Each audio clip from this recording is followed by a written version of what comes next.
Suatu hal yang buruk terjadi pada gadis itu ketika dia sampai di rumah. Dia menyadari ada mobil yang mengikutinya. 3 preman memaksanya masuk ke gang sepi. Sekalipun Anda mempertaruhkan hidup Anda untuk melarikan diri, Anda tidak bisa lepas dari nasib Anda. Gadis itu ditarik ke dalam mobil oleh mereka. Telepon yang terjatuh juga diangkat oleh seorang rekan, agar dia tidak meronta. Perampok mengeluarkan topeng yang sudah disiapkan. Gadis itu baru saja kehilangan kesadaran. Mereka bertiga membawanya kembali ke rumah kontrakan. Namun saat itu Kaiso sedang menyiapkan produk-produk kelas atas. Aki menerima telepon dari ayahnya, karena dia diam-diam pergi dengan mobil keluarga. Jadi sekarang harus dikirim lagi. Meski Kaiso sedang marah, namun saya khawatir kisah mereka akan terungkap. Tidak ada lagi pilihan baginya untuk pergi duluan. Tapi Aki tidak tahu, hal ini juga memungkinkan dia untuk menghindari bencana. Untuk memuaskan selera mereka yang bejat, terutama menambahkan bumbu untuk gadis itu, dia terbangun dengan cepat di bawah pengaruh obat. Tapi mulai saat ini, mengumumkan datangnya mimpi buruknya, dan sisi lainnya. Ayah gadis itu juga menyadari ada yang tidak beres. Tanya semua temanku dan mereka semua bilang mereka belum pernah melihatnya. Yukawa mencari ke segala arah, tapi tidak pernah melihat seorang gadis. Intuisi ayahnya juga membuatnya merasa tidak nyaman. Namun polisi mengatakan mereka hanya bisa membantu dengan patroli awal.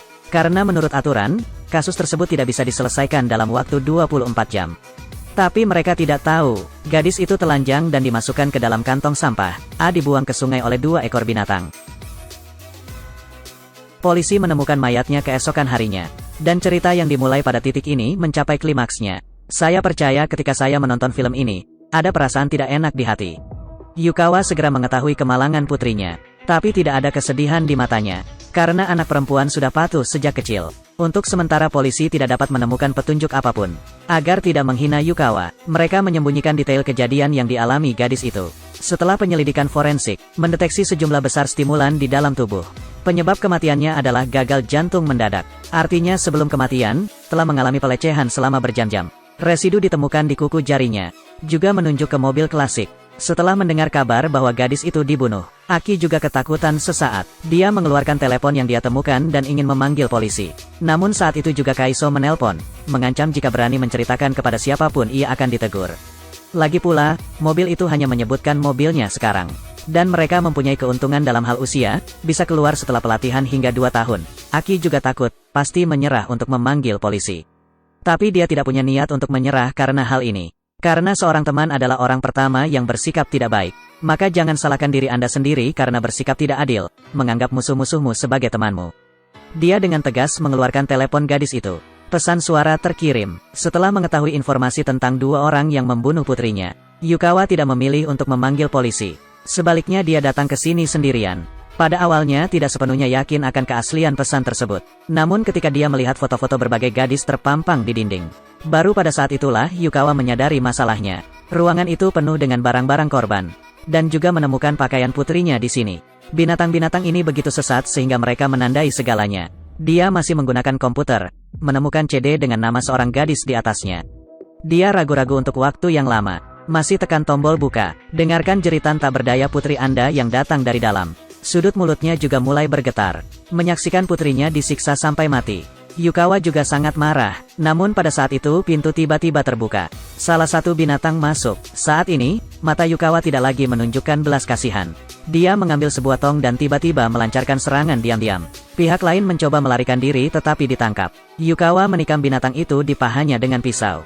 Kemudian gunakan pisau itu lagi. Meski lawan sudah lolos dari serangan fatal, tapi kemudian pisau lain muncul. Rasa sakit yang parah menyebar ke seluruh tubuh. Tubuh binatang itu juga langsung melunak. Yukawa ingin tahu kemana Kaiso pergi.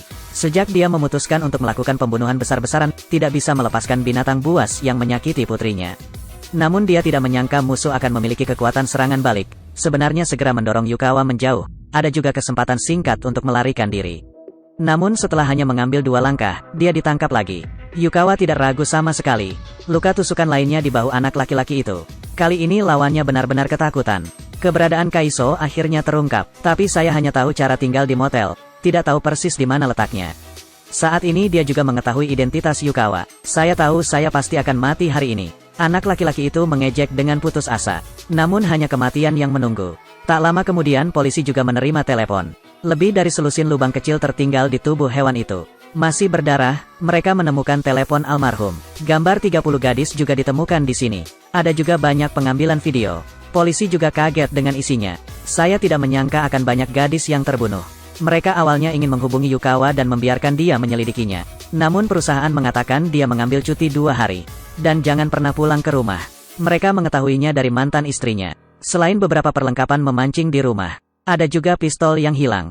Melalui analisis perilaku aneh ini, polisi mengidentifikasi Yukawa sebagai tersangka utama. Saat ini dia berangkat untuk mencari Kaiso. Namun karena kita hanya mengetahui perkiraan luasnya saja, ini seperti mencari jarum di tumpukan jerami, serentak. Di bawah pertanyaan terus-menerus dari ayahnya, Aki pun mengakui semuanya, tapi karena citra sosialnya, sang ayah tidak berniat membiarkan putranya menyerahkan diri. Pergilah ke kantor polisi saja, hanya mengaku mobil tersebut dikemudikan oleh anaknya. Aki bilang dia diancam. Namun tidak diketahui apa yang terjadi selanjutnya. Di sisi lain, Yukawa juga sedang asyik mencari Kaiso. Rumah itu buram di foto, telah menjadi satu-satunya titik fokus. Tapi rumah-rumah ini terlihat sama. Dia hanya bisa menggunakan metode paling bodoh. Namun selama berhari-hari masih belum ada petunjuk. Hotel-hotel ternama di beberapa tempat bahkan sudah lama ditinggalkan. Persis seperti itu, 1 minggu berlalu. Dia mencari di setiap motel di peta. Sekarang yang bisa dilakukan hanyalah melangkah lebih jauh.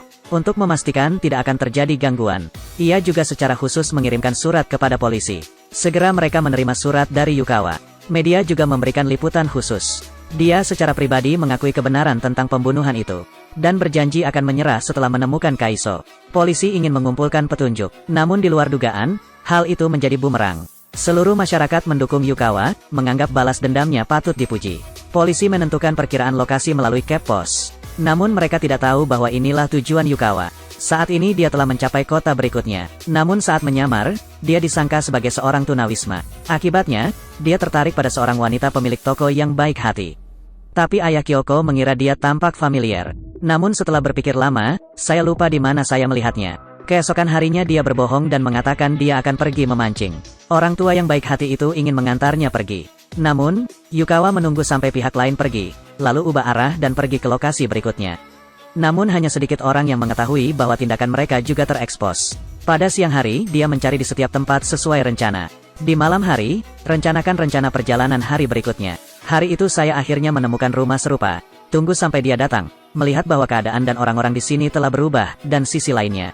Kyoko sedang membersihkan kamar, namun secara tidak sengaja melihat komputer Yukawa, baru saat itulah dia menyadari. Penyewa misterius setiap hari. Intinya, seorang pembunuh membalaskan dendam seorang anak. Video gadis yang disiksa masih diputar di komputer. Hal ini pun membuat hati Kyoko sakit. Itu juga mengingatkannya pada putrinya yang telah meninggal. Namun saat ini, Yukawa tiba-tiba berbalik, setelah mengetahui bahwa dia telah terekspos. Dia segera meletakkan komputernya di atas meja. Yukawa berharap wanita itu bisa menghubungi polisi nanti, berjanji bahwa dia hanya ingin membalaskan dendam putrinya. Tanpa diduga, Kyoko tiba-tiba menangkapnya. Dan mengatakan bahwa tempat yang aman dapat disediakan untuknya. Ternyata putrinya juga dibunuh secara brutal setahun yang lalu. Meskipun binatang itu pada akhirnya dihukum oleh hukum. Namun sebagai seorang ibu, seseorang tidak akan pernah bisa melepaskannya. Kyoko membawa Yukawa ke rumah lamanya, dia belum pernah ke sini sejak putrinya meninggal. Dia berjanji untuk tidak memanggil polisi.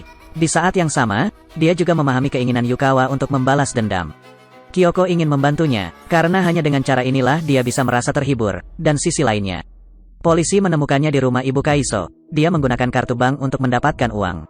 Saat ini, Kaiso sedang menikmati makanan lezat bersama pacarnya. Namun tiba-tiba dia meninju lawannya dengan keras. Karena pacarnya mengatakan sesuatu yang tidak ingin didengarnya. Hasilnya adalah pemukulan yang brutal, tidak puas sampai gigi tanggal. Polisi juga bingung, karena usia Kaiso. Akibatnya, mereka tidak dapat mengungkapkan informasi pihak lain. Hal ini sangat meningkatkan kesulitan penangkapan, bahkan ketika ditangkap dan diadili. Paling lama hanya 2 tahun disiplin. Bagi keluarga korban, hal ini hanyalah salah satu bentuk kerugian. Kapten tua itu bahkan berharap Yukawa akan menangkapnya. Tapi tugas tidak mengizinkan dia melakukan apapun yang dia inginkan. Polisi kembali memanggil Aki, mengetahui bahwa Kaiso telah menghubunginya. Dan ternyata dia punya pacar. Tapi Aki benar-benar tidak mengetahui hal ini. Di telepon, tanyakan hanya tentang situasi saat ini. Dia berjanji selama panggilan itu diterima, akan memberitahu polisi sesegera mungkin. Namun sang ayah merasa putranya mempermalukannya. Aki meninggalkan rumah dengan marah. Namun semakin aku memikirkannya, aku semakin marah, diintimidasi dari awal sampai akhir. Saudara-saudaranya bahkan tidak menganggapnya manusia. Saat ini, Yukawa masih berada di ruang perencanaan. Tapi tiba-tiba terdengar bel. Pria misterius itu menggunakan ponsel putrinya untuk mengirim pesan. Katakan padanya bahwa Kaiso menginap di motel tertutup. Awalnya dia ingin pergi dan berhenti mengganggu Kyoko. Tapi aku tidak menyangka akan bertemu dengannya. Ternyata surat perintah penangkapan Yukawa telah dikirim ke desa. Jika Anda pergi sekarang, Anda mungkin dikenali. Saat ini, patroli polisi kebetulan lewat. Kyoko berjanji akan membawanya dengan selamat besok pagi. Namun dia memerlukan waktu untuk mengatur pekerjaannya di toko terlebih dahulu. Tapi saat dia berbalik, melihat polisi datang mencarinya. Sekarang ayah tua itu melihat foto itu. Tiba-tiba teringat pelanggan di toko sebelumnya. Segera polisi menerima kabar tersebut, tunggu sampai mereka datang. Ruangan itu dibersihkan, tidak ada petunjuk lagi. Saat ini, rekan saya menelepon. Mereka menemukan sesuatu dalam video korban. Sebuah peta yang ditempel di dinding menarik perhatian polisi. Mereka mengira mungkin ini tempat persembunyian Kaiso. Saat ini, Kyoko menjemput Yukawa dan bergegas ke tempat itu. Namun polisi selangkah lebih maju darinya, Kaiso tidak ditemukan di dalam. Hanya satu gadis yang dipukuli hingga wajahnya berubah bentuk. Polisi ingin mengetahui keberadaan Kaiso. Tapi gadis itu tertawa terbahak-bahak. Petugas polisi yang berpengalaman segera menemukannya. Dia dengan kasar membuka selimut gadis itu. Tapi ternyata dia telah memberitahu Kaiso. Mereka tidak dapat memahaminya, korban dalam video. Mengapa kamu setuju menjadi pacar Kaiso? Dan setelah dipukuli sejauh itu, masih bersedia melindunginya. Saat ini Yukawa juga berlari. Namun tiba-tiba saya melihat sesosok tubuh melompat turun dari dinding. Melihat wajah besar ini terpatri dalam hati. Yukawa yakin orang lain adalah musuh yang dia cari. Dia mengeluarkan pistolnya dan ingin membunuh Kaiso. Namun melarikan diri ke dalam hutan. Yukawa mengejarnya tanpa mengucapkan sepatah kata pun. Hadapi binatang pembunuh ini, saya tidak akan pernah membiarkan pihak lain pergi lagi. Namun, hutan telah menjadi penghalang alami. Mencoba memotret berkali-kali tetapi tidak menemukan peluang yang cocok.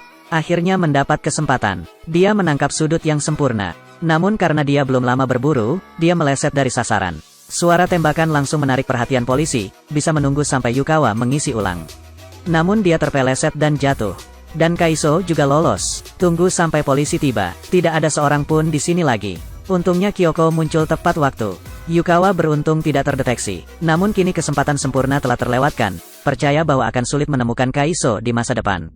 Saat dia hendak menyerah, namun saya menerima pesan teks dari telepon putri saya. Katakan padanya Kaiso akan muncul di taman jam 10 malam ini. Yukawa berubah pikiran lagi. Meskipun Kyoko ingin mencegahnya, namun hal itu tetap tidak bisa mengubah tekadnya untuk membalas dendam. Ternyata sore harinya Aki menerima telepon lagi dari Kaiso.